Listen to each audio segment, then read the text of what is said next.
سورۃ الضحیٰ کا اس کا جو شان نزول ہے وہ یہ ہے کہ کچھ دنوں کے لیے، ایک تو بالکل شروع میں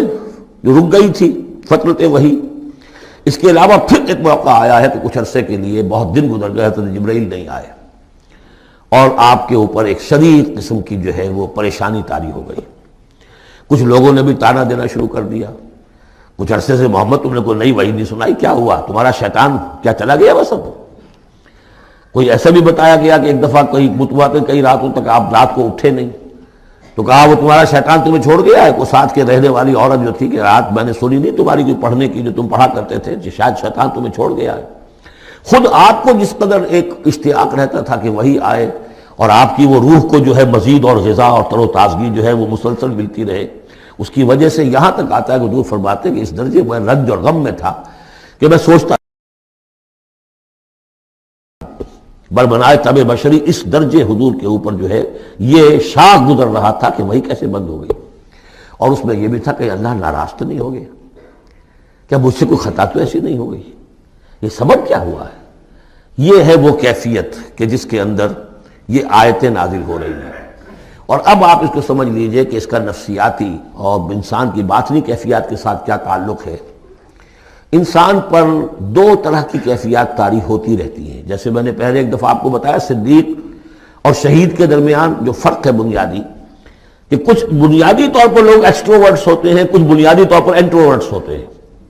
ایکسٹروورٹس کھیل کود بھاگ دوڑ، لوگوں سے ملنا جلنا، گفتگو ہے، اسے دھکا دے دیا، اس سے مذاق کر لیا، اسی میں وہ خوش رہتے، بڑے مگر رہتے،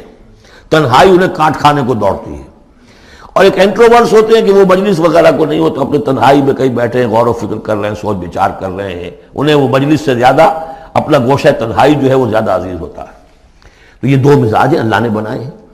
اسی طرح ہر انسان کے اوپر آلٹرنیٹلی کچھ کیفیات آتی ہیں جس کو ہم کہتے ہیں میرا موڈ آف ہے، ایک طرح قبض سا ہو جاتا ہے طبیعت میں بندش سی ہوتی ہے، کسی وقت اسی شخص کے اندر پھر انشراح سا ہو جاتا ہے، پھر ہنسنے بولنے کو جی چاہتا ہے، گفتگو کرنے کو جی چاہتا ہے۔ تو یہ کیفیت جب انسان کی روحانی زندگی سے متعلق ہو جائے تو اس کو پھر صوفیہ نے نام دیا قبض اور بسط۔ کبھی طبیعت میں انشراح ہے، انبساط ہے، طبیعت جو ہے وہ آبادہ ہے، ہر چیز میں روشنی کا پہلو آدمی دیکھ رہا ہے، ہر چیز کے اندر آپ کو معلوم ہے ایک تاریک رخ بھی ہوتا ہے کسی معاملے کا اور روشن رخ بھی ہوتا ہے، اس وقت انسان روشن رخ کو دیکھتا ہے۔ اور ایک وقت میں آتا ہے کہ طبیعت میں بندش سی لگ گئی ہے، جیسے اندر کوئی پکڑ لیا کسی نے، اب طبیعت جو ہے وہ بھی اپنے اندر وہ انقباض محسوس کر رہی ہے، اور پھر آدمی پیسیمسٹک ہو جاتا ہے، نا امید سا ہوتا ہے، پھر اسے ہر معاملے کا تاریک پہلو زیادہ نظر آنے لگتا ہے۔ تو یہ قبض اور بسط کی کیفیات ہیں۔ جب کبھی قبض کی کیفیت ہو، قاضی ثناء اللہ پانی پتی رحمۃ اللہ علیہ نے تفسیر مظہری میں لکھا ہے کہ قبض کی کیفیت میں اس صورت کا پڑھنا تریاق ہے، جس طرح حضور صلی اللہ علیہ وسلم کے لیے گویا کہ اس وقت جو وحی کا بند ہو جانا تھا وہ گویا کہ ایک طرح کے انقباض اور قبض کی کیفیت پیدا ہوئی تھی، اس میں اب اللہ تعالیٰ فرما رہے ہیں والضحیٰ، قسم ہے دن کے دھوپ چڑھنے کے وقت کی، واللیل اذا سجا، اور قسم ہے رات کی جبکہ وہ چھا جائے یا ساکن ہو جائے، سجا کے دونوں معنی ہے سکون۔ اب دیکھیے ان دونوں کو کیوں لائے، اس لیے کہ صبح ہے، حرکت ہے، برکت ہے، چلنا ہے، دوڑنا ہے، ہر شخص جا رہا ہے، ادھر جا رہا ہے ادھر جا رہا ہے، رات کو سکون ہو گیا، تاریکی چھا گئی اور شور ہنگامہ ختم ہو گیا۔ لیکن یہ رات اور دن دونوں ضروری ہیں انسان کے لیے، یہاں کا نظام چلانے کے لیے۔ اگر رات ہی رات ہوتی تب بھی یہ دنیا نہ چلتی، اور دن ہی دن ہوتا تب بھی نہ چلتا، تو رات بھی ضروری ہے۔ اسی طریقے سے نفس انسانی کے لیے کبھی کبھی قبض کا وقفہ بھی ضروری ہے۔ آپ اسے یہ نہ سمجھیں کہ اللہ تعالیٰ ناراض ہو گیا، یہ بھی ہماری تربیت کا ایک یوں سمجھیے کہ ایک جز ہے۔ ما ودعک ربک وما قلی، آپ کے رب نے آپ کو رخصت نہیں کیا ہے، نہ ہی وہ آپ سے ناراض ہوا ہے۔ وَلَلْآخِرَةُ خَيْرٌ لَكَ مِنَ الْأُولَىٰ، اور اس کے بعد جو وقت آئے گا اس قبض کے بعد وہ پہلی سے بھی بہتر ہوگا۔ اور میں حیران ہوتا ہوں کہ کیسے غالب نے وہ بات کہی ہے کہ جو بالکل ترجمانی ہے اس کی، رکتی ہے میری تباہ تو ہوتی ہے رواں اور، یعنی یہ کہ جب میری طبیعت کے اوپر کبھی کبھی رکاوٹ سی آ جاتی ہے، اب شعر جو ہے اچھے نازل نہیں ہو رہے، لیکن جب وہ رکاوٹ سے میں نکلتا ہوں، اس قبض سے نکلتا ہوں، رکتی ہے میری تباہ تو ہوتی ہے رواں اور، اس لیے کہ اس قبض کے بعد جب مرحلہ آتا ہے انبساط کا اور انشراح کا، تو تو وہ ایک قدم آگے ہوتا ہے آدمی، اس پہلی کیفیت سے ایک درجہ جو ہے اس کا بڑھ چکا ہوتا ہے۔ وَلَلْآخِرَةُ خَيْرٌ لَكَ مِنَ الْأُولَىٰ، یقیناً پچھلی ہر گھڑی، ہر ساعت اور ہر قبض کے بعد آنے والا انبساط آپ کے لیے پہلے سے اونچا درجہ لے کر آئے گا۔ وَلَسَوْفَ يُعْطِيكَ رَبُّكَ فَتَرْضَىٰ، ان قریب آپ کا رب آپ کو اتنا کچھ دے گا، اتنا کچھ دے گا، آپ کی محنتوں کے وہ نتائج سامنے آئیں گے کہ آپ راضی ہو جائیں گے۔ اب دیکھیے پچھلی صورت ختم ہوئی تھی وَلَسَوْفَ يَرْضَىٰ، یہاں ہے وَلَسَوْفَ يُعْطِيكَ رَبُّكَ فَتَرْضَىٰ، صرف ضمیر کا فرق ہے، کیونکہ صدیق پر وحی نہیں آتی، براہ راست خطاب نہیں کیا جا سکتا، وہاں وہ صیغہ جو ہے وہ غائب کا ہے، وَلَسَوْفَ يَرْضَىٰ۔ اور چونکہ نبی وہ ہے جس پر وحی آ رہی ہے، براہ راست مخاطب ہے، تو فَلَسَوْفَ يُعْطِيكَ رَبُّكَ فَتَرْضَىٰ، آپ کا رب اتنا کچھ دے گا کہ آپ راضی ہو جائیں گے۔ اب یہ کہ اسی قبض کی حالت میں پھر اللہ تعالیٰ اپنے احسان جتا رہا ہے، اور یہ بہترین ہے۔ کبھی طبیعت پر ڈپریشن ہو اس طرح کی اور قبض کی کیفیت ہو تو آدمی یاد کرے کس کس مرحلے پر اللہ نے میری دستگیری فرمائی، کن کن مراحل پر اللہ تعالیٰ نے مجھے مشکلات سے نکالا، اس سے وہ حوصلہ بڑھتا ہے۔ اور اس کو بھی سمجھیے کہ اسی انداز میں علم یجد کا یتیماً فآویٰ، یہ سیرت النبی کے بڑے اہم حصے ہیں جو اس میں آ گئے ہیں۔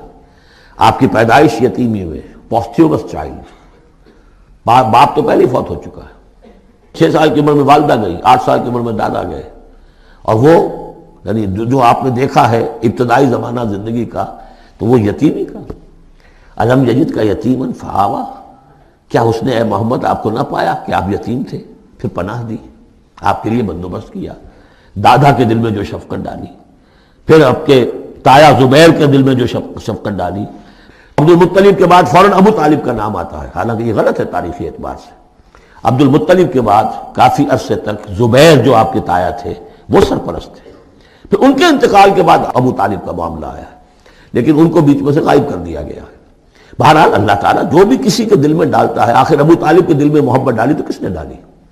وہ ہم پڑھ چکے ہیں سورہ طٰہٰ میں، وَأَلْقَيْتُ عَلَيْكَ مَحَبَّةً مِّنِّي، حضرت موسیٰ علیہ السلام کی موہنی صورت کے اوپر اللہ تعالیٰ فرماتے ہیں ہم نے اپنی محبت کا پرتو ڈال دیا کہ تمہیں دیکھنے کے بعد وہ قتل کرنے کے ارادے سے باز رہ گئے، ان کے ہاتھ شل ہو گئے، ایسی موہنی صورت، اسے قتل کر لیں۔ وَأَلْقَيْتُ عَلَيْكَ مَحَبَّةً مِّنِّي وَلِتُصْنَعَ عَلَىٰ عَيْنِي، یہ ہوا ہے۔ تو فرمایا علم یجد کا یتیماً فآویٰ ووجدک ضالاً فہدیٰ، اور پھر جب آپ شعور کی پختگی کو پہنچے اور غور و فکر کا مرحلہ آیا، حقائق میں انسان کو سوچ بچار کا مرحلہ آیا، اور آپ کو دیکھا کہ آپ تلاش حقیقت میں سرگرداں ہیں، تو ہدایت دی۔ وہ آگے آ جائے گا، بہت قریب پہنچ گئے ہم، اقرأ بسم ربک الذی خلق، وہ مرحلہ جب آئے گا۔ وَوَجَدَكَ عَائِلًا فَأَغْنَىٰ، اور پایا آپ کو تنگ دست تو غنی کر دیا۔ کس طرح سے راستہ پیدا کیا ہے خدیجہ الکبریٰ رضی اللہ تعالی عنہ نے، جو بھی ان کے آپ کے محاسن دیکھے کتنی گرویدہ ہوئی ہیں، بڑے بڑے سردار قریش کے جو ہے ان سے نکاح کے خواہش مند تھے، انہوں نے خود جو ہے اپنی لونی کے ذریعے سے پیغام دیا ہے حضور کو، تو یہ ساری چیزیں جو ہیں ان کی ساری دولت جو ہے وہ پوری کی پوری انہوں نے لا کر حضور کے قدموں میں ڈال دی ہے۔ وَوَجَدَكَ عَائِلًا فَأَغْنَىٰ فَأَمَّا الْيَتِيمَ فَلَا تَقْهَرْ، تو اے نبی تقاضے ان تینوں چیزوں کے کیا ہیں؟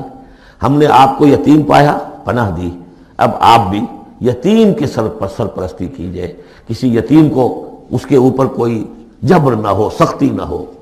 وَأَمَّا السَّائِلَ فَلَا تَنْهَرْ، اور آپ جب کہ تلاش حقیقت میں سرگرداں تھے تو ہم نے آپ کو ہدایت دی، اسی طریقے سے اب آپ کو بھی کوئی شخص سائل بن کر آپ کے پاس آئے، سوال کرے، اسے جھڑکنا نہیں ہے۔ اسے جو بھی سائل دونوں طرح کے ہوتے، سوال کرنے والا کوئی علمی سوال، اور سوال کرنے والا کوئی مالی دولت، مالی مدد کے لیے۔ وَأَمَّا بِنِعْمَةِ رَبِّكَ فَحَدِّثْ، اور جو ہدایت تمہیں دی ہے ہم نے اب اسے عام کرو، یہ نعمت ہے، آپ کے رب کا انعام ہے، یہ ہدایت جو آپ کو عطا ہوئی ہے اس کو بیان کرو۔ اس کے بیان کرنے میں یہ بھی ہے کہ اللہ کے انعامات کا چرچا انسان کرے اس کا شکر ادا کرنے کے لیے، اور یہ بھی ہے کہ اس کو پھیلائے اور عام کرے، دوسروں تک پہنچائے، ورنہ وہ بخل ہو جائے گا کہ وہ دولت جو ہے ہدایت کی اس کو آدمی صرف اپنی ذات تک محدود رکھے اور اس کا جو خیر ہے وہ دوسروں تک نہ پہنچائے۔